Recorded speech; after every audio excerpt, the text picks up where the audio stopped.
எல்லா புகழும் புகழ்ச்சியும் அகிலத்தை படைத்து பரிபாலிக்கக்கூடிய ஏக இறைவனுக்கு உங்கள் அனைவர் மீதும் சாந்தியும் சமாதானமும் உண்டாவதாக. மனிதர்கள் ஒவ்வொருவரும் தனித்துவமானவர்கள். ஒவ்வொருவரும் உலக வாழ்க்கையில் ஒரு இலக்கை நோக்கி பாரிய முயற்சி எடுப்பாங்க. ஆனால் எல்லோர வாழ்விலும் அந்த இலக்கை அடைய முடிவதில்லை. ஏன்னா எல்லோருடைய வாழ்விலும் இன்பமும் துன்பமும் தோல்வியும் வெற்றியும் மாறி மாறி வந்துக்கிட்டே இருக்கும். ஆனால் மனிதண்ட எண்ணம் ரொம்ப தூரமாக இருக்கும். அவனோட வாழ்வில் மரணம் அவனை முந்திக்கொள்ளும்.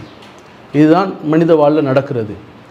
ஆனால் மனிதண்ட வாழ்க்கையில் அவன் என்ன செய்வான்னா, தனக்கு நடக்கக்கூடிய இழப்புகளை வச்சு அவன் என்ன செய்கிறான், அவன் இழப்புகளில் தொடர்ந்து கவலையோடு இருப்பான். ஏன்னா அவனுக்கு நல்லது நடந்தால், நல்ல காரியங்கள் நடந்தால் அவன் சந்தோஷமாகவும், இழப்புக்கள் நடக்கும்போது அந்த இழப்புக்களால் பொதுவாக அவன் வியாபாரத்தில் லொஸ்ட்டாக இருக்கலாம், அதே இழக்கக்கூடிய அவனுக்கு நடக்கக்கூடிய எக்ஸாமில் ஃபெயிலாக இருக்கலாம், ஒரு தீராத நோய்களாக இருக்கலாம். இந்த மாதிரி அவனுக்கு துன்பங்கள் நடக்கும்போது என்ன செய்கிறான், அவன் கவலையோடு பயணிப்பான். அதே மாதிரி அவனுக்கு பொதுவாக உள்ள இயல்பு தான், மனிதன் இயல்பில் நாளைக்கு என்ன நடக்கும், நம் வாழ்வில் நடக்கக்கூடிய அந்த பிரச்சனைகளுக்கு நாங்கள் என்ன செய்கிறோன்னு சொல்லி ஒரு அச்சத்தோட, ஒரு மன உளைச்சலோட, நிம்மதி இல்லாமல் என்ன செய்வான், வாழ்ந்துக்கிட்டு இருக்கிறான். இது காரணத்தை அவன் எப்படி யூகிக்கிறான், அவனுக்கு நல்லது நடந்தாலும் ஒன்றும் யோசிக்கிறதில்ல.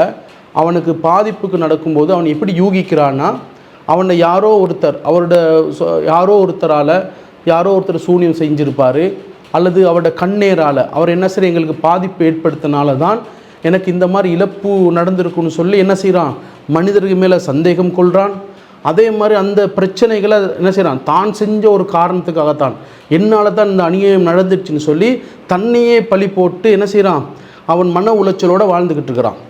இந்த வாழும்போது இவன் இதுக்கு தீர்வுக்காக இவன் என்ன செய்கிறான், இந்த மாதிரி விஷயங்களை அவன் இந்த பிரச்சனையை தீர்க்கிறதுக்காக அவன் என்ன செய்யலாம், அவன் மது போதைக்கு அடிமையாகிறான். அதே மாதிரி சில பேர் என்ன செய்கிறாங்க, இதற்காக தன்னை மாய்த்து கொள்ளக்கூடியவர்களாகவும் மாறுறாங்க. சில பேர் என்னென்னா, நல்ல பொருளாதாரத்தில் உள்ளவங்களுக்கு இந்த மாதிரிலாம் இழப்பு நடக்கும்போது, பொதுவாகவே பொருளாதாரத்தில் உள்ளவங்க அவங்களுக்கு அவங்க என்ன செய்வாங்கன்னா, கஞ்சப்படுவாங்க. நாளைக்கு நான் இந்த பொருளாதாரம் நான் கொடுக்க குறையும், நான் இந்த பொருளாதாரத்தை சேர்த்து வச்சு சேஃப்டியாக இருக்கணும்னு சொல்லி எண்ணிக்கொண்டு அவன் செலவழிக்கிறது கூட யோசிப்பான்.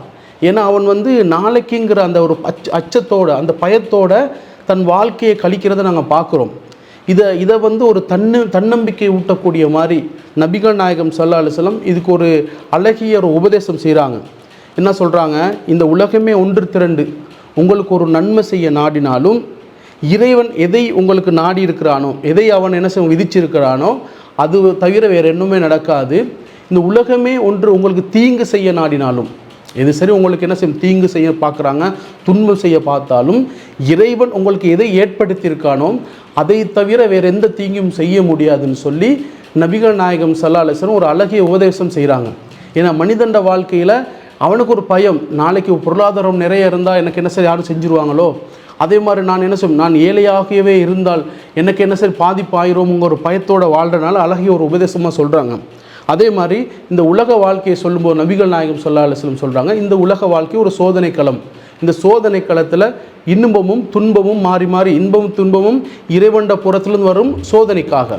அதான் இறைவன் இறைவேதத்தில் சொல்கிறான், 57வது அத்தியாயம் 23வது வசனத்தில் சொல்கிறான், உங்களுக்கு தவறு விட்டதுக்கு கவலை கொள்ளாமல் இருப்பதற்கும், உங்களுக்கு இறைவன் தந்ததிலிருந்து உங்களுக்கு வழங்கியதில் நீங்கள் பெருமை கொள்ளாமல் இருப்பதற்கும் உங்களுக்கு விதியை ஏற்படுத்தணும்னு சொல்லி இறைவன் சொல்கிறான். ஏன்னா நம் வாழ்வில் நம்மளுக்கு நிறைய என்ன செய்யும், எனக்கு நிறைய எங்களை விட்டு போயிருக்கிறோம். எங்களோட வாழ்க்கையை நாங்கள் நினச்சிக்கிட்டு படுதும், எதெல்லாம் என் வாழ்வில் நிரந்தரமாக இருக்கும் நாங்கள் நம்பி இருப்போம், அது எங்களை விட்டு போகும். அந்த போகும்போது என்ன செய்வான், மனிதர் தோண்டி என்ன செய்ய அவன் அடுத்த ஸ்டெப்ஸ் என்ன செய்யும் எடுக்க முடியாமல் யோசிப்பான். இதை இறைவன் சொல்கிறான், அது இறைவன் உனக்கு விதியாக நாடி இருக்கிறது. அதே மாதிரி அதில் இறைவன் சொல்லுவான், பொருளாதாரத்தை சில டைமில் சில பேர்த்துக்கு பொருளாதாரத்தை செழிப்பாக நிறைய தருவான்.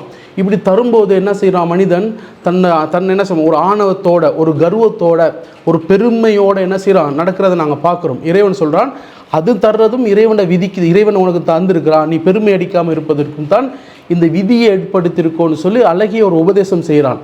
இந்த உபதேசத்தில் இறைவன் என்ன பார்க்குறான், அவன் மனிதன் அந்த விதியை ஏற்படுத்தினதே எங்களுக்கு என்ன செய்கிறோம், நன்மைக்கு தான். மனிதன்ற ஒரு தன்மை தான், அவனுக்கு நடந்த ஒரு விஷயத்தை வச்சு என்ன செஞ்சு கொள்ளுவான், குறை கோரி கொண்டிருப்பான். அவன் நடந்த ஒரு வாழ்க்கையில் இதை இப்படி செஞ்சுருக்கலாம் தானே, அதை அப்படி செஞ்சுருக்கலான்னு சொல்லி அவன் காலத்தையும் குறை கூறிக்கிட்டு அதை நடந்ததை வச்சு என்ன செய்வான், அதே ஒரு பிரச்சனையாக அதை எந்த நேரம் என்ன செஞ்ச சொல்லி கொண்டு இருப்பான்.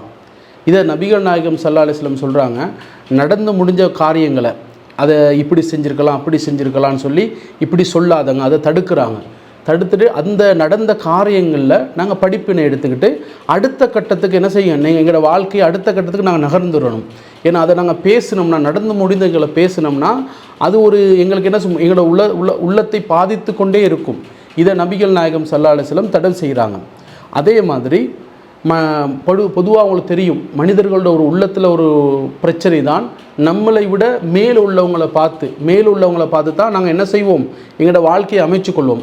அவர் அப்படி இருக்கிறார், இவர் இப்படி இருக்கிறாரு, அதை அடைகிறதுக்காக, அந்த உயர்ந்த இடத்தை அடைகிறதுக்காக நம் வாழ்வில் எந்த ஒரு கெட்ட காரியங்களோ துரோகங்களோ கூட செஞ்சு என்ன செய்வோம், அந்த இடத்த அடைய பார்ப்போம். நபிகள் நாயகம் ஸல்லல்லாஹு அலைஹி வஸல்லம் சொல்கிறாங்க, தன்னை விட மேலுள்ளவங்களை பார்க்காதீங்க, தனக்கு கீழே உள்ளவங்களை பார்த்து நீங்கள் திருப்தி கொள்ளுங்கள். எப்படி திருப்தி கொள்ளுங்க, இறைவன்ட அருட்கொடையை, நாங்கள் இறைவன் எங்களுக்கு நிறைய அருட்கொடையை தந்திருக்கிறோம், அந்த அருட்கொடை நம்மளை விட அது கீழே உள்ளவங்க என்ன செய்யும், அதை விட நம்மளை விட கீழே குறைவாக இருப்பாங்க, அதை கொண்டு நீங்கள் என்ன செய்யுங்க, அந்த இறைவன் அருளை குறை கூறாமல் திருப்தி அடைஞ்சிக்கன்னு சொல்லி நபிகள் நாயகம் ஸல்லல்லாஹு அலைஹி வஸல்லம் சொல்கிறாங்க. இதெல்லாம் நாங்கள் பார்க்கும்போது மனித வாழ்க்கையில் எப்படி தன்னம்பிக்கை ஊற்றக்கூடிய அளவுக்கு நம்மளை இறைவன் எவ்வளோ அழகாக நம்மளை வச்சிருக்கிறான்னு சொல்லி அதை விளங்கக்கூடிய அளவுக்கு என்ன சொல்கிறான், இறை தூதர் நம்மளுக்கு வழிகாட்டுறாங்க. அதே மாதிரி இன்றைக்கி பாருங்கள், காசா மக்கள், இந்த காசா மக்களோட வாழ்க்கையை பார்த்தோம்னா உலகத்தில் எந்த ஒரு நாட்டிலையும் இல்லாத துன்பங்களை அவங்க என்ன செய்ய அனுபவிக்கிறாங்க. அவங்களோட வாழ்க்கையில் பாருங்கள், நீர் இல்லை, அதே மாதிரி அவங்களுக்கு வீடுகள் இல்லை, அவங்களுக்கு கரண்ட் இல்லை, பசி பட்டினி, அவங்களோட நாட்டுக்கு துன்பங்கள் நடக்கிறது எப்படின்னா, ஊனமான உயிர்கள், சொந்த உயிர்கள், தந்தை இல்லை, மகன் இல்லை, உடலில் ஊனம், இந்த மாதிரி பாதிப்புக்கு மேலே பாதிப்புகள் நடந்தும் அவங்களோட வாழ்க்கையில் பொறுமை காக்குறாங்க. இவங்க பொறுமை காக்கிற ஒரு காரணமே இந்த உலக வாழ்க்கை நிரந்தரம் இல்லை, அந்த மரணத்துக்கு பிறகு இல்லை வாழ்க்கைக்கு நாங்கள் போக இருக்கிறோம், அதுதான் நிரந்தரமானது, அதுக்கு தான் இறைவன் எங்களுக்கு பரிசை வச்சுருக்காங்கிற நம்பிக்கையோட பொறுமை காக்குறாங்க. அதான் நபிகள் நாயகம் ஸல்லல்லாஹு அலைஹி வஸல்லம் சொல்கிறாங்க, ஒரு மனிதனுக்கு இரண்டு விருப்பமான பொருட்களை எடுத்துக்கொண்டு இறைவன் சோதித்தால், யார் அந்த சோதனையில் பொறுமையாக இருக்கிறார்களோ அவர்களுக்கு சொர்க்கம் தரப்படும் சொல்லி நபிகள் நாயகம் ஸல்லல்லாஹு அலைஹி வஸல்லம் சொல்கிறாங்க. ஏன்னா மனித வாழ்வில் மிக நேசத்துக்குரிய ஒரு பொருள் தான் இரண்டு கண்கள். இந்த கண் பார்வையை நாங்கள் எடுத்துட்டோம்னா உலகத்தில் ஒரு மிகப்பெரிய இழப்புனா கண் பார்வை தான். அந்த கண் இல்லாதவங்கள்ட்ட நீங்கள் கேட்டுப்பது அது விளங்கும். அந்த கண் பார்வையை எடுத்து இறைவன் சோதித்து பொறுமையாக இருந்தோம்னா சொர்க்கம் தரேன்னு சொல்லி இறைவன் தருவதாக வாக்களிக்கிறான். ஏன்னா இந்த உலக வாழ்க்கையில் இறைவன் தரக்கூடிய அந்த சோதனைகளை, அந்த சோதனை இறைவன் தந்தாங்கிற பொறுமையை நம்ம என்ன செய்யணும், பொறுமையை கடைப்பிடிக்கணும். ஏன் பொறுமையை கடைப்பிடிக்கணும்னா, இந்த வாழ்க்கையில் நாங்கள் சொல்ல முழுமையாக இந்த வாழ்க்கையே இறைவன் சொல்லிட்டான், மறு வாழ்க்கைக்கான ஒரு சோதனை கிளம்புனே சொல்லிட்டான். இன்றைக்கி பாருங்கள், இந்த மாதிரி சோதனைகள், இந்த மாதிரி பாதிப்புகள் நடக்கும்போது மனிதன் தன்னை உயிரை மாய்க்கிறத நாங்கள் பார்க்குறோம். ஏன்னா எல்லாம் சொல்கிறாங்க, ஆய்வாளர்கள்லாம் சொல்கிறாங்க, ஆக குறைந்த அளவுக்கு தற்கொலை பண்ணக்கூடிய சமூகம்னா இஸ்லாமிய சமூகம் தான். ஏன்னா உலகத்தில் நீங்கள் பாருங்கள், எந்த ஒரு காரியமும் ஒரு காரியத்தில் என்ன செய்யறான், அவன் விரக்தியான பிறகு தன் வாழ்க்கையில் அவன் வாழ முடியாட்டி அவனை தற்கொலைக்கு என்ன செய்கிறான், அவன் சென்றுறான். ஆனால் என்ன செய்யுது இறைவன் அந்த பொறுமையாக இருக்கிறது காரணம் என்னென்னா, அந்த இறைவன் வசனம் இந்த உலக வாழ்க்கையில் மறு வாழ்க்கை தான். அதே மாதிரி நீங்கள் கேட்கலாம், நாங்கள் விதியை நம்பிக்கிட்டு எங்களோட வாழ்க்கையில் விதியை நாங்கள் நம்பிக்கிட்டு நாங்கள் பேசாட்டுக்கு இருந்துடலாம் தானே, எங்களுக்கு இறைவன் எங்களுக்கு எல்லாம் தரான்னு கூடியதாக இருந்தால் நாங்கள் இருந்துடலாம் சொல்லி அவங்க கேட்பாங்க. இதே மாதிரி நபிகள் நாயகத்தையும் அவரோட தோள்கள் கேட்குறாங்க, நம்மளுக்கு எல்லாம் சொர்க்கம் கிடைக்குது, எங்களோட வாழ்க்கையில் எல்லாமே இறைவன் விதிப்படி நடக்கிறதாக இருந்தால் நாங்கள் பேசாட்டு இருக்கலாம் தானே தூதர்னு சொல்லி கேட்குறாங்க. அப்போ நபிகள் நாயகம் ஸல்லல்லாஹு அலைஹி வஸல்லம் சொல்கிறாங்க, அதற்கு என்ன செய்யணும், இறைவன் நாட்டம்னு சொல்லி இருந்தாலும் அதுக்கு நீங்கள் முயற்சியை எடுங்க, அது முயற்சி எடுக்கும்போது அது எளிதாக்கப்படும், உங்களுக்கு எளிதாக்கி தரப்படும் சொல்லி நபிகள் நாயகம் ஸல்லல்லாஹு அலைஹி வஸல்லம் சொல்கிறாங்க. ஏன்னா மனித வாழ்க்கையில் ஒருத்தர் டாக்டர் ஆகிறன்னா அவர் டாக்டர் ஆகிறதுக்கு அவர் வந்து விதியின் இறைவன் விதிப்படி டாக்டர் ஆக மட்டும் இருக்க மாட்டார். ஏன்னா அவர் டாக்டர் ஆகணும், அதுக்கான கல்விகளை அது கற்றுக்கொள்ளணும், அதுக்கான முயற்சிகள் எடுக்கணும். அந்த இடத்தை அடையிறதுக்கு அவர் என்ன செய்யணும், அதுக்கான முயற்சிகள் எடுக்கணும். எடுத்தால்தான் அதை அடைய முடியும். ஆனால் நாங்கள் என்ன செஞ்சக்கூடாது, சும்மாவே இருந்துடக்கூடாதுன்னு சொல்லி நபிகள் நாயகம் ஸல்லல்லாஹு அலைஹி வஸல்லம் சொல்கிறாங்க. அதே மாதிரி நபிகள் நாயகம் ஸல்லல்லாஹு அலைஹி வஸல்லம் சொல்கிறாங்க, இந்த உலக வாழ்க்கை வந்து மறு வாழ்க்கைக்கான ஒரு சோதனை களம். இந்த சோதனை களத்தில் நாங்கள் நம்பணும், இறைவன் விதிப்படி இறைவன் எங்களுக்கு வந்து நன்மையும் தீமையும் சோதனைக்காக தருவாங்கிறதாக உறுதியாக நம்பியிருந்தோம்னா, இறைவன் எங்களுக்கு சோதிப்பாங்கிறத உறுதியாக நம்பியிருந்தோம்னா, இந்த வாழ்க்கையில் நாங்கள் என்ன செய்யலாம், ஒரு நிம்மதியோட மன அமைதியோட இந்த உலக வாழ்க்கையும் கழிக்கலாம். அதே மாதிரி மறு வாழ்க்கையில் நாங்கள் வெற்றி பெறவே முடியும். ஏன்னா நாங்கள் இறைவனை நம்பி, இறைவன் எங்களுக்கு சோதனையாக அந்த வாழ்க்கையை நம்பிடுவோங்கிற அந்த உறுதியாக நம்பி, அந்த விருதியை உறுதியாக நம்பி தன்னம்பிக்கையோடு நாங்கள் இருந்தோம்னா எங்களுக்கு இந்த உலகத்திலையும் நிம்மதியாக வாழ முடியும். அதே மாதிரி மரணத்துக்கு பிறகு அந்த நிரந்தரமான வாழ்க்கையை, அந்த நிரந்தரமான மரணம் இல்லாத வாழ்க்கையும் அடைய முடியும் என்று கூறி முடித்துக்கொள்கிறேன்.